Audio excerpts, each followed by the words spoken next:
Conference Committee has pulled collective bargaining out from the bill and has passed it through, and it's gone to the Senate floor and passed 18-1.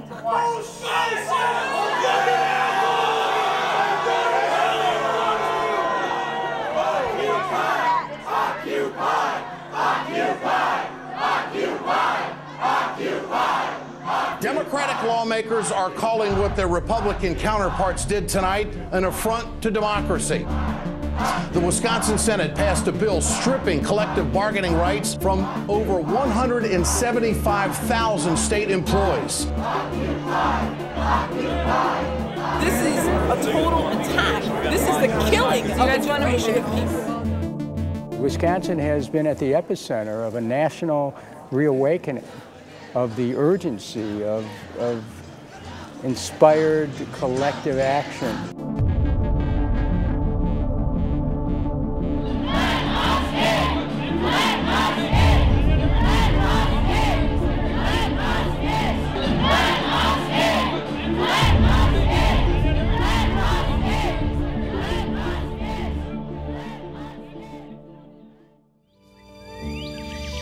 Mid-America is miles and miles of corn and wheat, a vastness of fertile land and productive farms stretching from horizon to horizon. Wisconsin has a tremendous history of not just labor rights, but general progressive reforms, workers' compensation, unemployment compensation insurance. These things started in Wisconsin. It is March 4th, the year 1913. President William Howard Taft. On this, his last day in office, President Taft carries out the will of the Congress of the United States.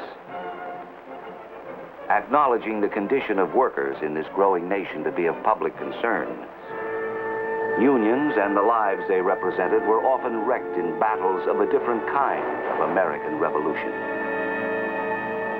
But now, these working men and women had a voice in the President's highest council. Child labor laws, minimum wages, an 8-hour day, acknowledgement of workers' right to organize, and bargain collectively through representatives.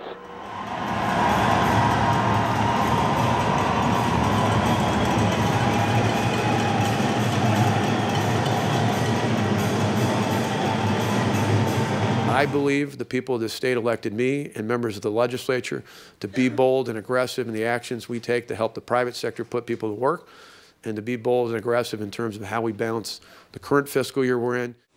We are introducing this morning, in about a half an hour officially, the budget repair bill for the remainder of fiscal year 2011.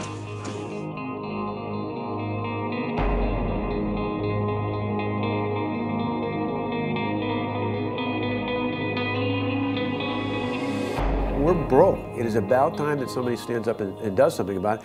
And I think well beyond Republicans and conservatives, I think the average citizen in this state recognizes that. It's certainly, I think, one of the big reasons why they hired me to be the CEO of the state government.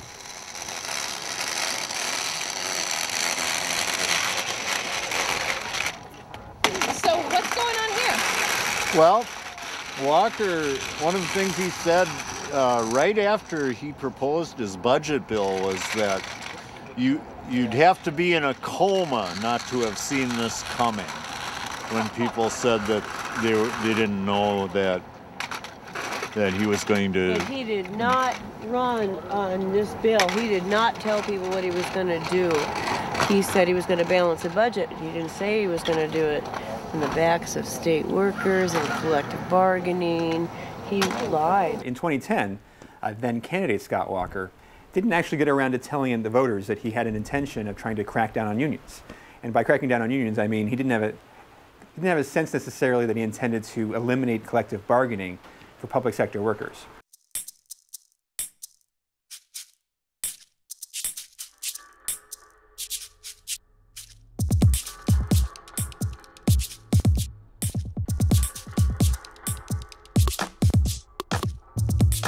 If this goes through and it starts there, it's just the beginning of the end for any of the unions across the state. So it means a lot to me. You know, I wouldn't be up here on a Sunday giving my time if it didn't mean something to me, you know. I think Wisconsin is the first domino in a long line of dominoes. If we fall, the nation will fall. I'm State Senator Fred Risser. The bill was supposed to talk about balancing the budget deficit, and yet the major part of that bill talked about gutting the unions.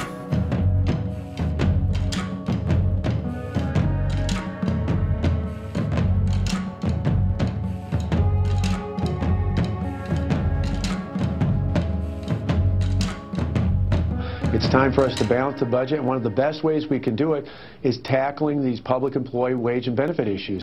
You're going to Wisconsin, where Governor Scott Walker says he can balance the budget without raising taxes. But there's a powerful group, state union workers, who are not happy with this plan.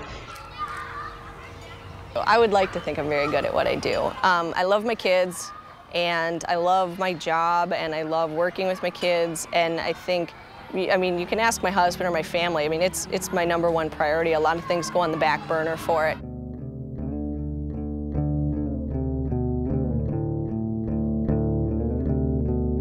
My husband's a teacher also at a different school, and in terms of both being teachers, as of right now, we're still able to do that.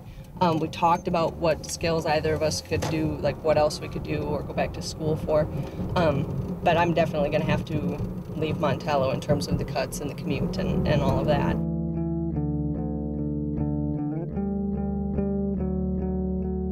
Well, I've been with the state for 30 years, just short of 30 years, just a few days short, and I feel that I don't have any alternative but to retire because of what Scott Walker and Governor Walker's doing.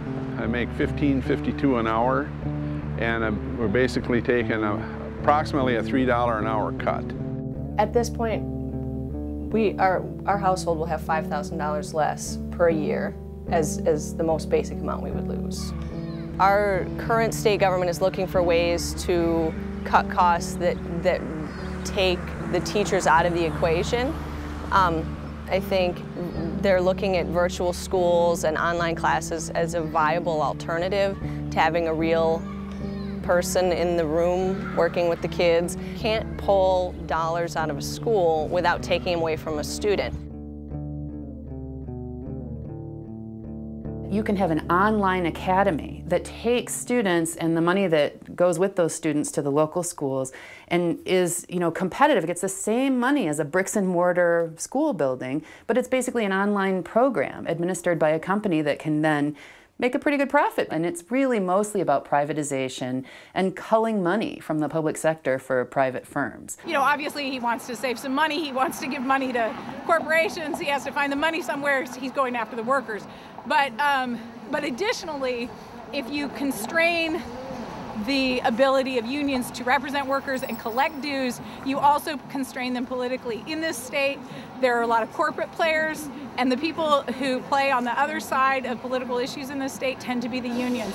If you deny them money, you change the political terms. The reason that they went after collective bargaining had nothing to do with the budget shortfall and everything to do with a larger political goal. They believed that if they targeted collective bargaining and they eliminated it for public sector workers, the public sector unions as an entity, as a political entity, would be weakened. And as a result, once they're weakened, they'd have less influence in future elections. For a half a century, bribery was legal, then it was prohibited, and now it's essentially been made legal again. But now the bribes are called campaign contributions and independent expenditures and issue advocacy. That's the new form of bribery.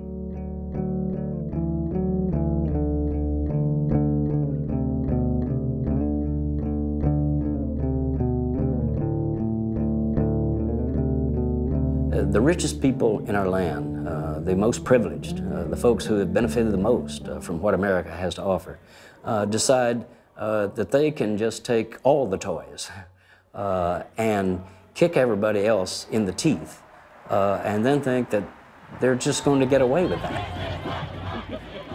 To develop a working class consciousness is basically to say, the 50 people here that are doing the work, well, we make this thing run. And since we make this thing run, we actually have all the power. Why can't we get together and organize and channel that power and control our workplace? Teachers are generally nervous about what's going to happen in the future, and I never imagined that that would be part of education.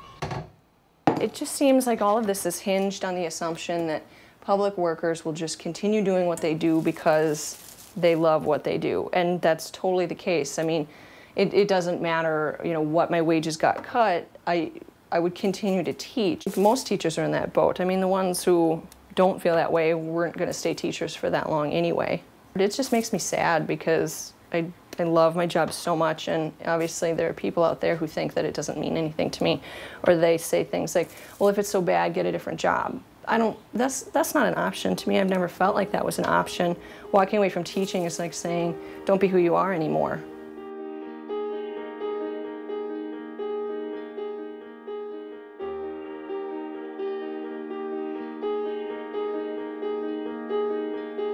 Unions are people collectively fighting for the same things that are just and fair. While this is a union event and this is a union thing, we have a lot of non-union members here. And labor is about working. It's about the middle class and having a sustainable life for all individuals in the United States. What do we stand for? And if we stand for social and economic justice, then it is our responsibility to go on the front line and take a stand and to join with our brothers and sisters who are protesting, marching, voting, whatever it is it takes. And to have that commitment that has no boundaries of time or space. I'm 23 years old. I've been working since I was 16, and I've never once had a job where I felt respected in the workplace, where I felt proud to go do what I did every day. Of course I can't go there. I mean, it should be hard to destroy public schools. It should be hard to attack, you know, communities based on race. It should be hard to divide people, and it's just not right now. When you get a massive individual that close together in one proximity, they start talking, they start conversing, they start planning, they start realizing that they're not alone, that they're like, yeah, you know, this is really messed up, and yeah, we should be doing this, and we should actually progress to taking matters into our own hands. We say fight back! We say fight back! We say fight back! When, you know, he came out with his heartbreaker of a proposal on Friday, we knew we had to stand up and fight back. Stop the hate! Don't let Walker legislate! Spread the love! Stop the hate! Be defeated! The people united will never be defeated! The people united will never be defeated! And we're going to jump our ballot heads in the middle of the rotunda! Kill this bill! Kill this bill! Kill this bill! Kill this bill! Kill this bill! Kill this bill! Kill this bill! Kill this bill! Kill this bill! Kill this bill! Kill this bill!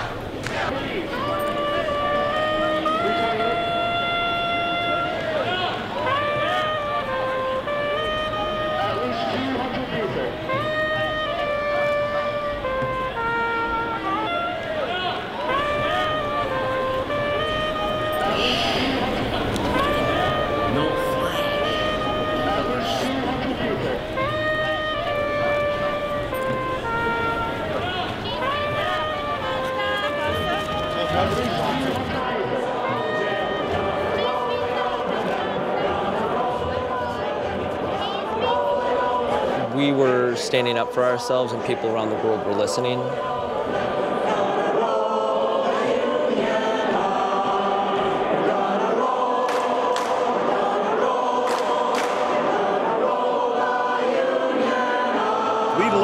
The state of Wisconsin because the governor gave us no voice, okay? And so we left so that people could see what was in that terrible budget repair bill. And so if you have a bill with a fiscal effect, you have to have a quorum. In the state of Wisconsin, a quorum is 20. Well, there's only 19 Republicans. And so we decided to head for the border.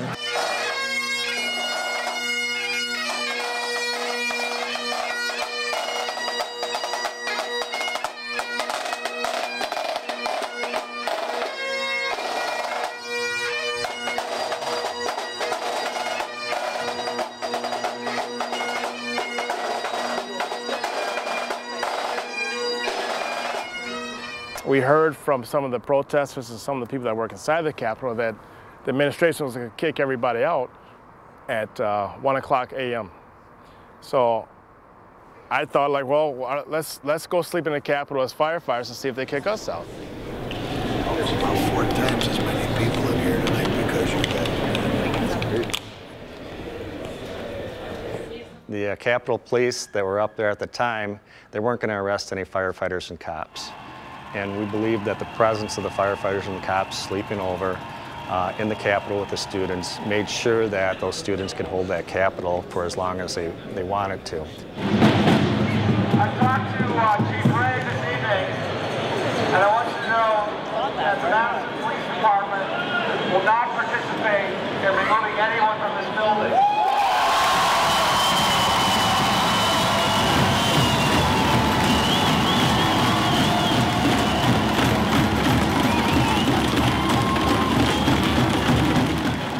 Well, these individuals have come forward to show the greatest example of democracy that we've seen in Wisconsin in years. We've seen people involved in their government. We've seen people connected to their representatives in their Senate on an issue that impacts lives. And, you know, I've never been prouder to be a Wisconsin police officer in the 31 years that I've been in law enforcement than I have been over the past 3 weeks. I don't know at what time firefighters, police officers, nurses, teachers, janitors, snowplow drivers became the victim or became the problem, but all of a sudden we are. And now we call the rich and wealthy, now we call them job creators. Back in the 18th century, 19th century, we called them robber barons. So this is an attack that we've seen before, but we have to fight it.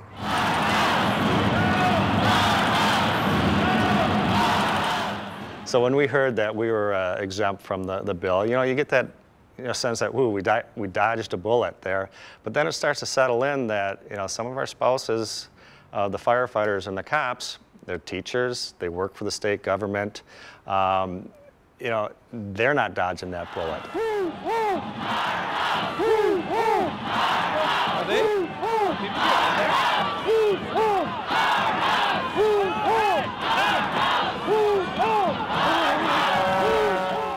As the number of protesters inside the Capitol was squeezed down by the Walker administration, the number outside began to swell, saying, "You can lock us out, but you can't silence our voices."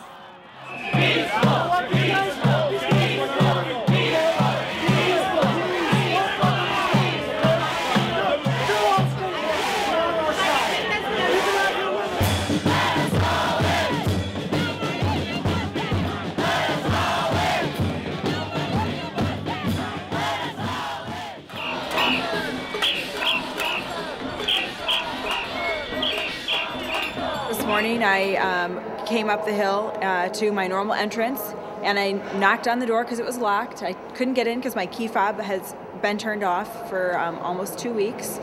And the officer wouldn't open the door, and he said, "You can't come in here." And I said, "I'm a state representative and I work here and I come in this door." And he said, "No, you can't. You have to go in the other door with everybody else."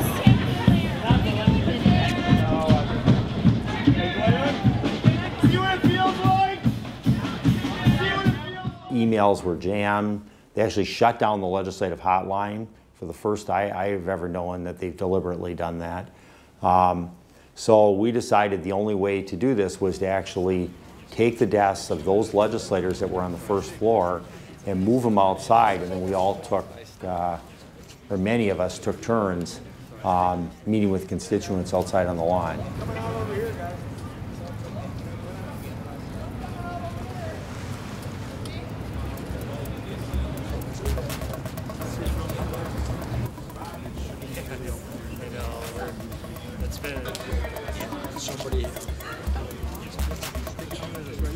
It was really something just from out of like a third world regime where people are not allowed to have access to public spaces.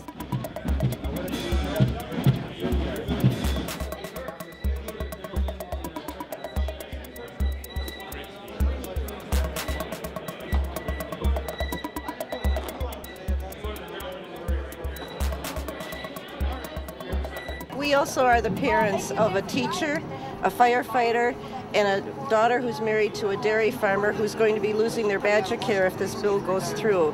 So we encouraged our kids to go into these honorable professions, and now they're getting screwed for it.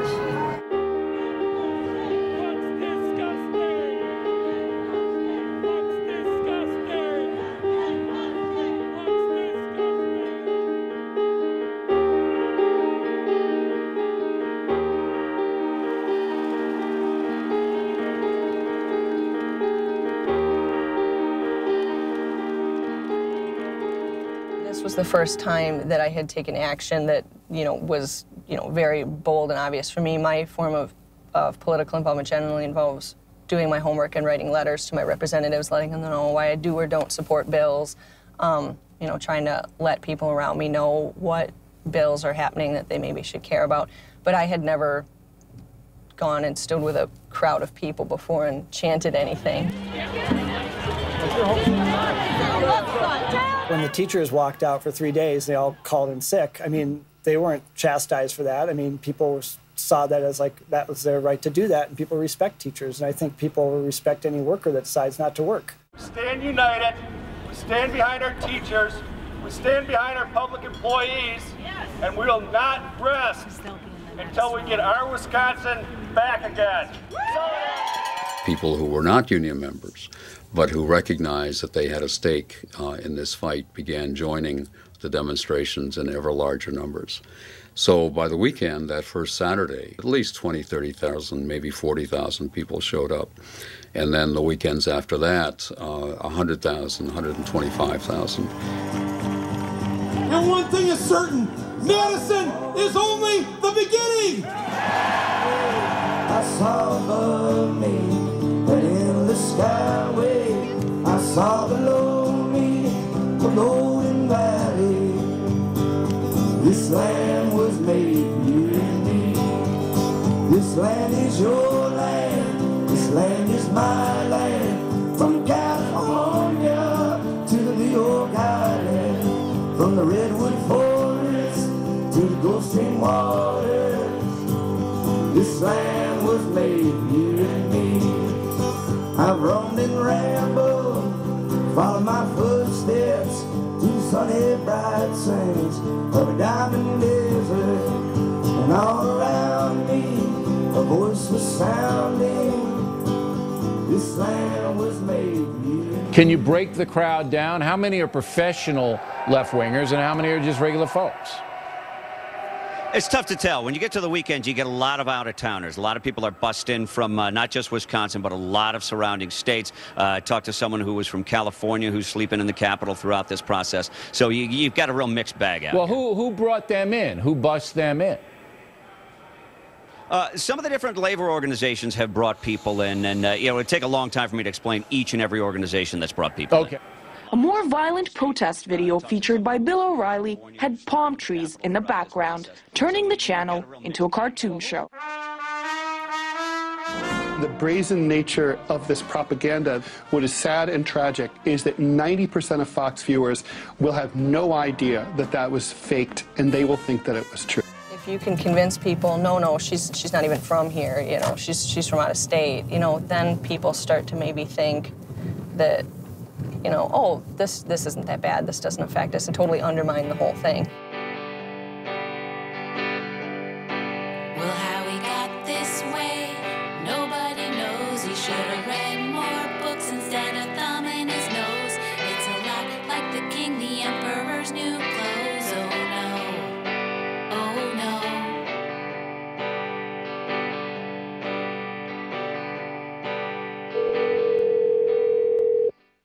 Hi, it's Scott Walker. Scott, David Koch. How are you? Hey, David. I'm good. And yourself? I'm very well.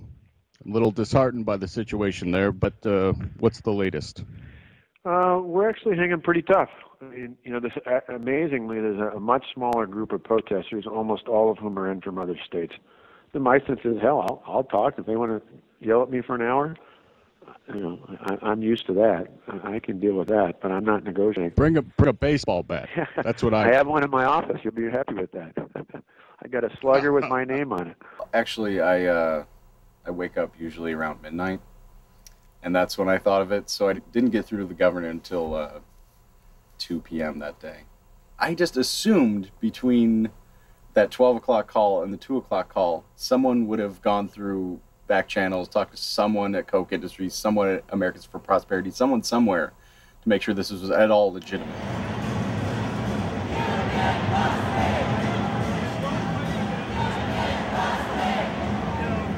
Koch Industries was Scott Walker's fourth largest donor during his 2010 campaign.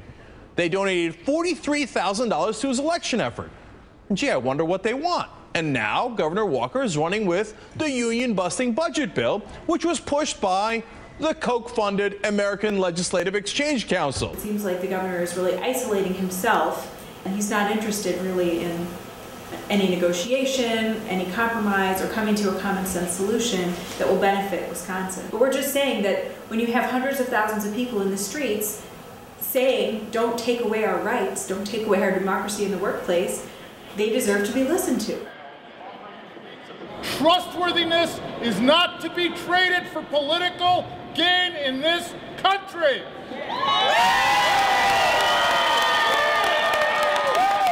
People came and said, well, we can make a deal, we can negotiate, and the governor says no negotiations. Well, we can lobby, we can have hundreds of thousands of people here, we can do this, we can do that, and the governor says, we're not interested. We don't get it? We're not interested. We're not going to do this. Forget it. Game over. The day of the Senate vote, I was sitting here at my desk, taking some phone calls, looking on the internet, keeping up with some story ideas, and got a phone call from a listener, and then got another phone call saying, something's going on at the Capitol. There's an emergency meeting. You need to get down there right now. Shame, shame, shame, shame, shame, shame, shame, shame, shame, general strike, general strike, general strike, general strike. It's gone through two parts of the process. There's debate about whether or not there's a violation of open meetings law. There's a lot of legal implications. We're doing our best to keep everything on file. We also have people power. Thank you. Occupy! Occupy! Occupy! Occupy! Occupy! Occupy! Occupy! Occupy! Occupy! Occupy! You know, the very nature of this meeting is such that you're violating the open meetings law. You're required to give notice, and I read the, I said I have a memo from the Attorney General, our current Republican Attorney General, just issued in the last year. Let me read you this. So at that point, he said, there'll be no amendments. We're not entertaining amendments. And he said, and we're going to just proceed. And with that, he called the roll and voted while I was explaining this. And they walked out of the room, went into the Senate, and gavelled into the Senate minutes later and passed it through the Senate.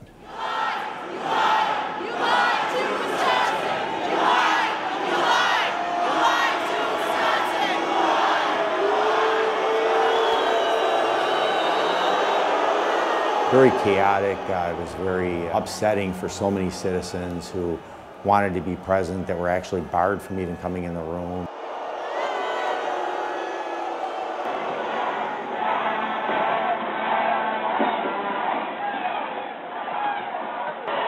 Come on, go back quick.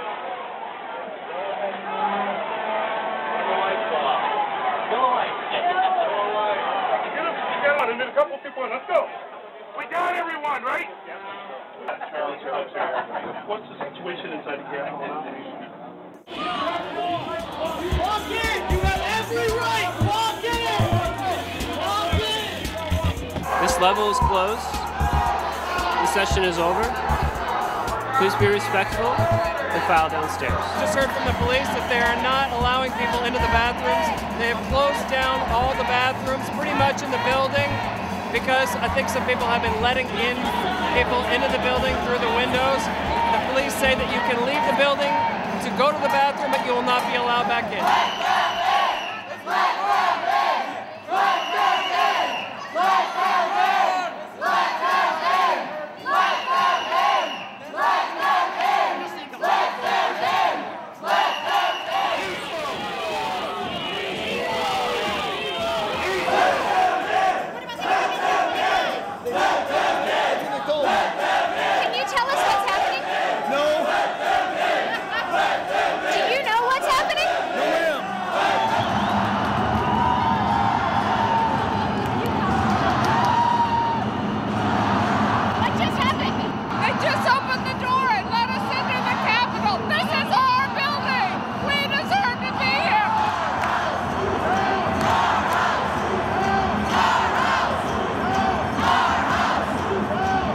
went up to the door. There was a door that someone from the inside opened up, and there was a lot of people at that door, and the police were going to be coming to close the door, and so we were trying to get as many people through as possible.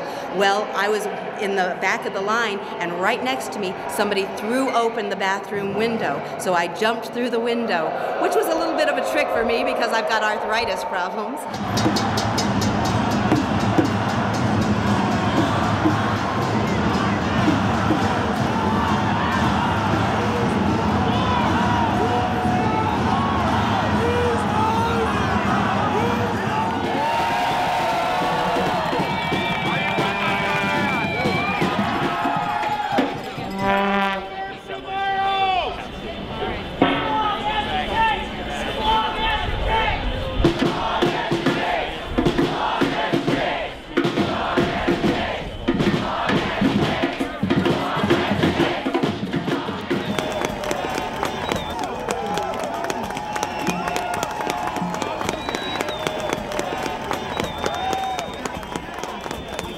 MNI Bank is one of Scott Walker's biggest supporters, so we wanted to send a message, and send a very strong message. The withdrawal of $182,000 from MNI Bank. One of the Beloit firefighters, his life savings for his retirement, he's moved it to another bank. That's the kind of action that needs to be taken. That's the kind of money that needs to be dried up for the attack on the working men and women of Wisconsin. Their life savings will go to businesses and banks that support them instead of the ones that are looking to destroy the working men and women of Wisconsin. This is the movement. This is where we're going. I hope everybody's with us. Students organize themselves. There were contingents of a couple of hundred high school students from East High and West High who marched from their schools to the Capitol. Since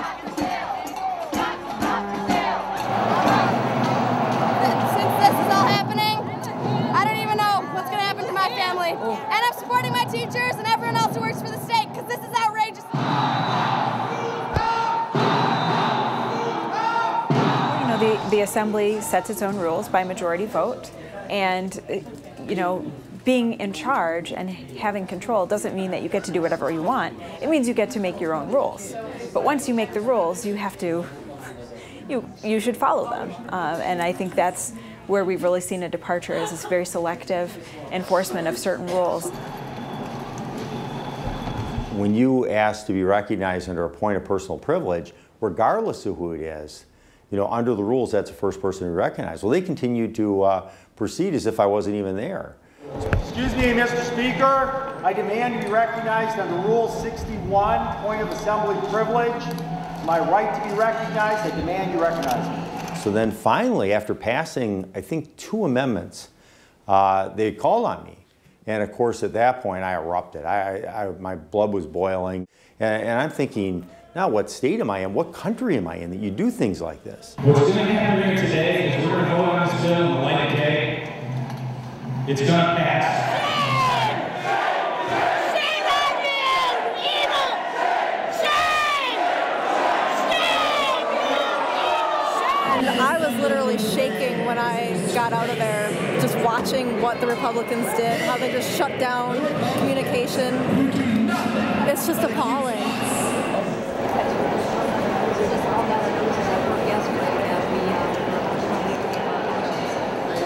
This is the budget cuts, and it kills people.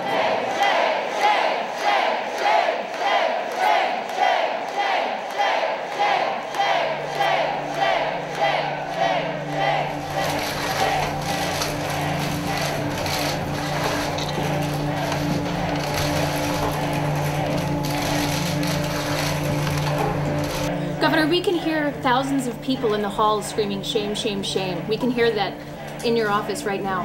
Can you respond to that? Sure. I've said every day since I introduced this a month ago that the protesters are here and around the Capitol, at least those from Wisconsin, increasingly there are more and more from other states, but those from Wisconsin have every right to be heard. I think the more people get the facts, and the facts are clear, the better off we're going to be. Governor, you're concerned about legal challenges, you're not concerned about demonstrators, You're not concerned about recalls. You're not concerned about animosity in the legislature. Is there anything you are concerned about? We're still here! We're still here! We're still here! We're still here! The people united will never be defeated! The people united will never be defeated! The people united will never be defeated!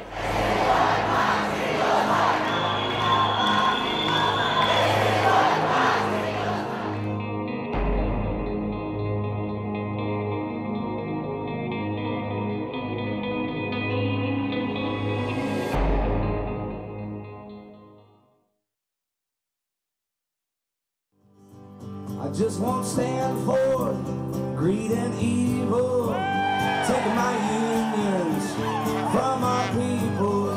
They take our dimes, they take our dollars, they try to take our unions.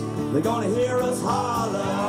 This land is your land, this land is my land, from California.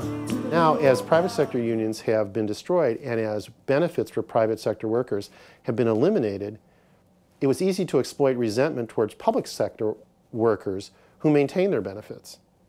I'm here because I think Walker's doing a good job.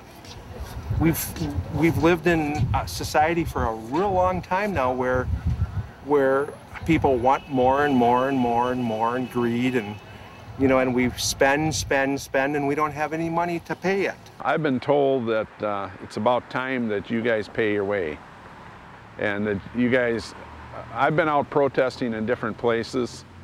I've had people stop, give me the finger, yell at me, tell me I'm fat, I'm lazy. I've had them stop 4 or 5 times.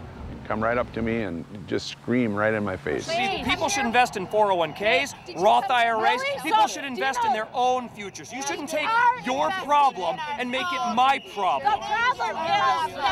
There's tremendous economic dislocation, and that causes resentment, and the resentment has been beautifully stoked both nationally and statewide. And I feel your guys' pain. All we're doing is taking back that you people did not deserve in the first place.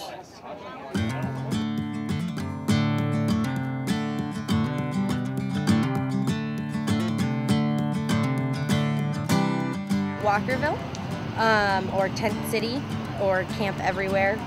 There's a few names. It would be fun to give the big stink eye to our governor to let him know that we are watching, and we're not bussed in from anywhere. We're actually from our state of Wisconsin here. We are cooking brats for Walkerville, which is kind of an imitation of Hooverville. In the early 30s, after the Great Depression, you had long lines of men that were out of work, and they would go through these soup kitchens to get free food, free soup, free bread, and we're kind of trying to imitate that with chili, cornbread, and brats. My own version of minor civil disobedience. You cannot wait around for the right elected official to be in office, for the right Supreme Court justice to make the correct ruling, that any substantive, progressive, radical, or even revolutionary change in this country has always come from below, not from above. One of the core lines in the First Amendment is the right to peaceably assemble.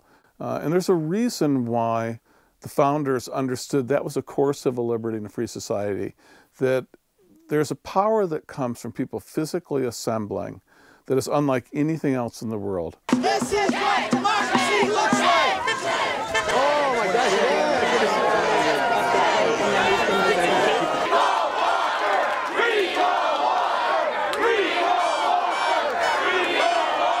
What I tried to experience was hearing from many dignitaries in Wisconsin about the state fair. What I couldn't hear was a message from our governor, which was a nonpartisan message, the least little bit I could hear, because certain people don't believe in free speech, certain people don't believe in allowing our governor to at least have a moment of peace at a state fair.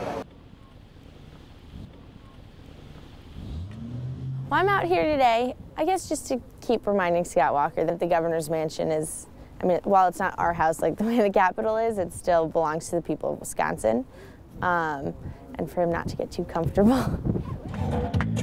Did we bring anything to tie with?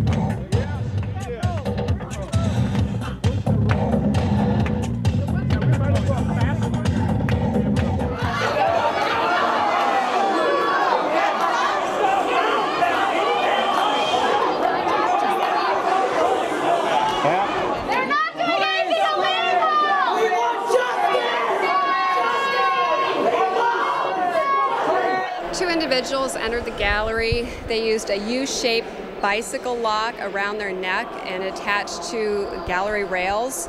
They were quite loud and disruptive as well. The Senate went to caucus, to recess. And I U-locked my neck to the viewing chambers of the Senate, the balcony edge, and with my friend who was U-locked to one of the railings. What do you recommend for the protesters to do with the energy that they have and what they would like to accomplish? What do you recommend they do, if not chain themselves to the Senate?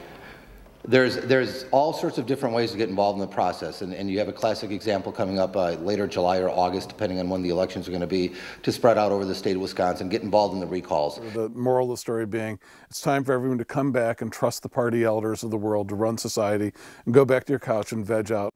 So when the movement started, there were a lot of different directions that we could have gone. A lot of people were advocating for general strike or more direct action, and all of our attention was redirected to these recall efforts. The recall elections make for good drama in the newspapers, and they provide, sign makers and TV people millions of dollars. If you look at the Democrats, what they want to do, they want to do more recall elections because that's good for the Democrats. The labor groups, the national labor unions, they want to, support the recall elections because they're making friends with Democrats, and if they get back in control, maybe we can get some of that stuff back. The focus on recalls didn't seem like the idea of a mass of people being necessary to leave the Capitol in order for recalls to happen seemed ridiculous to me. Like, there are plenty of other individuals that are taking over recalls and canvassing. We have plenty of canvassers. I don't know anybody in Wisconsin, honestly, that didn't hear something about the recalls. The mistake that we make is when we focus on an individual and a personality. We got to look at this systemically. The recall, if anything, was an affirmation of the older strategy, and it's come up a little short, with huge amounts of money put in here. The recall was fought on the sort of the battleground of the consultant by media terrain, rather than the battleground of the workplace. So yes, there was a bifurcation that occurred, but it was mostly that almost everybody was on the recall end and very, very few people at the workplace end, because clearly the recall end is a lot easier.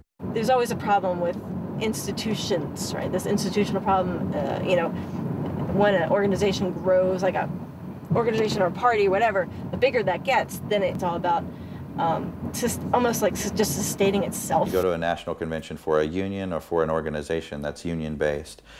It's exactly like a corporate convention. So it's a multi-million-dollar convention. People are running around in $1,000 suits. In the evenings, they're eating steak and lobster.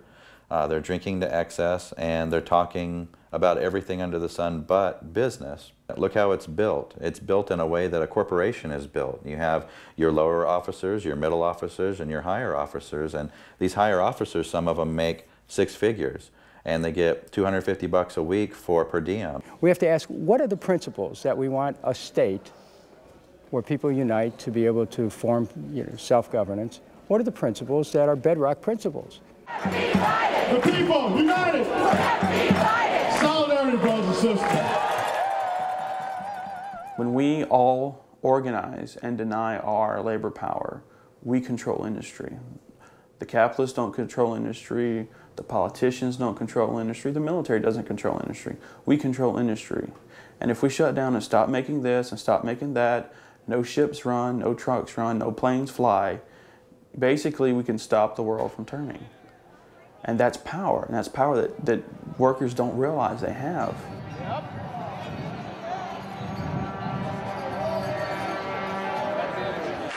And understand this, if American workers are being denied their right to organize and collectively bargain when I'm in the White House, I'll put on a comfortable pair of shoes myself. I'll walk on that picket line with you as President of the United States of America.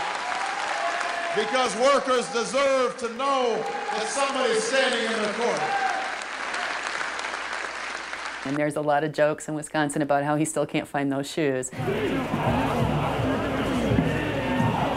For all the energy and excitement that's been happening around the state capitol, that is now moved out into people's districts all over the state.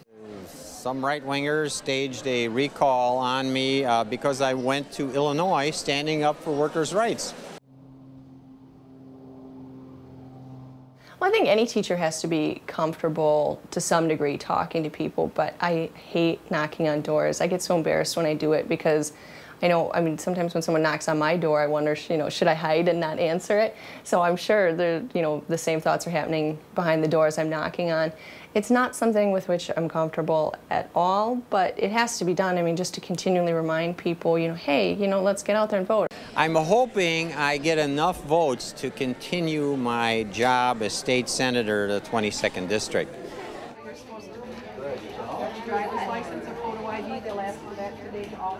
This is a fabulous night because Bob Wirtz has won his recall. Members of the county, she is certain that Jess King is going to win that race. And that's Sheila Harsdorf and Robert Coles. In the recall elections of state senators, there was a real desire to flip control to the Democrats in the state Senate. They needed 3 seats to do it. They got 2 seats. There's now just 1 swing vote dividing Republicans and Democrats in the legislature. The fact that we did not take back the Senate makes more people want to recall the governor. November 3rd, we have 60 days to recall Walker. Starting November 3rd, the petitions will be out. I believe that we're seeing as a 1955 pre-TV campaign, where in fact it's dependent on the ward, the precinct, the people coming out, people talking to their neighbors, which is the way it was before 1960, when you were now, as we are now, dependent on TV, which is how come it costs so much. But if you don't have that money, you have to go back to the grassroots. You have to rebuild your ward and precinct and community political organizations, and that's what's happened here. We shall overcome someday. What we're trying to do is we're trying to get names necessary, names to pledge to recall the governor when the official petition goes out. That's necessary due to the fact that we've only got 60 days to get the signatures and to do it right. We have probably 350,000 more to go.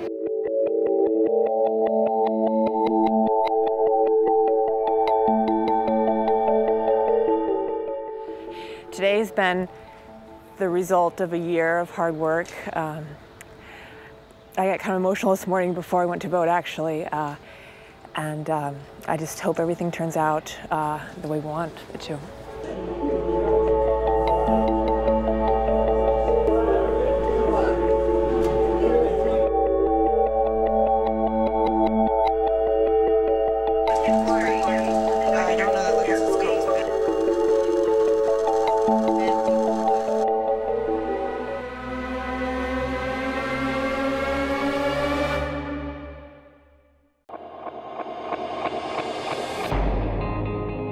I'm very emotional because we all had a lot invested in this. This was it. If we didn't win tonight, the end of the USA as we know it just happened. It's it. We just got outspent $34 million to $4 million. And we don't have any other resource left but the people you see here behind me. And if the people you see here behind me can't get it done tonight, it's done. Those who voted for me and those who voted for someone else. Really? Because tomorrow is the day after the election.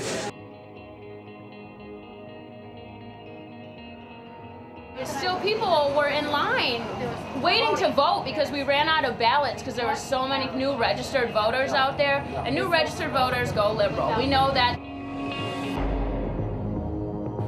This movement wasn't started by the Democrats. It wasn't even started by the union leadership. It was started by the people of Wisconsin, and people occupied the Capitol, and it wasn't for the labor unions, it wasn't for the Democrats.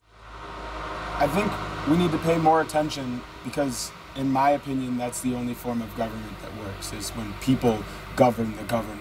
I hope that we use this election as a lesson, as a starting point to go off of when the question is focus our energy towards electoral politics or take action into our own hands, we will weigh the pros and cons of them, and we will have lived through putting all of our eggs in the electoral basket. Next time someone tries to trample on their rights or someone tries to, you know, mess with their lifestyles, they know that they can stand up and fight back, and you know, they'll do it with their community. Whether or not he survives a recall, you still have this structure of government that needs to be changed.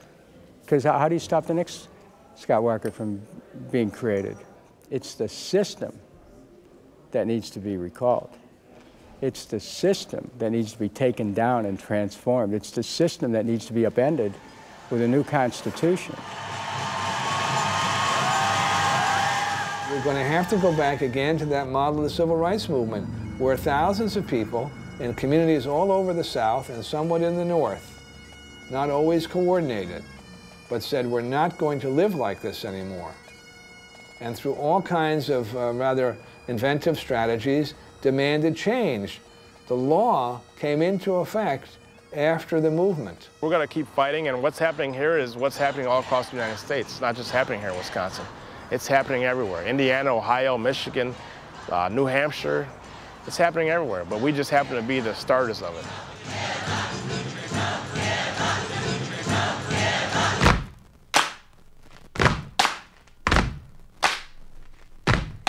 No, we won't take it, said a voice out loud.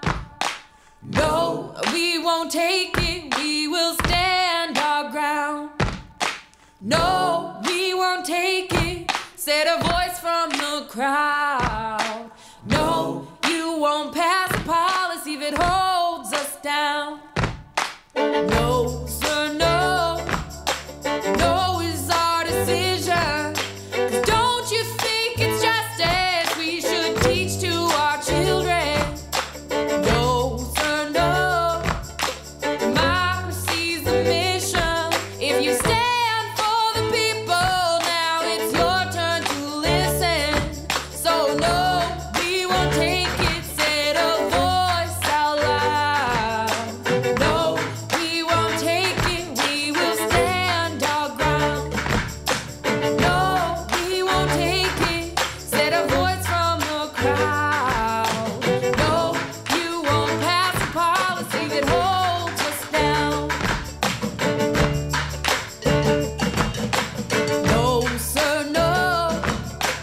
No, we're not willing to give up our rights and burn our bridges. No, sir, no. No is our decision. 'Cause don't you think it's justice we should teach to our children? So no, we won't take it, said a voice out loud. No, we won't take it, we will stand our ground. No, we won't take it, said a voice from the crowd. Turkey sandwich? No, You with that camera, a turkey sandwich? no.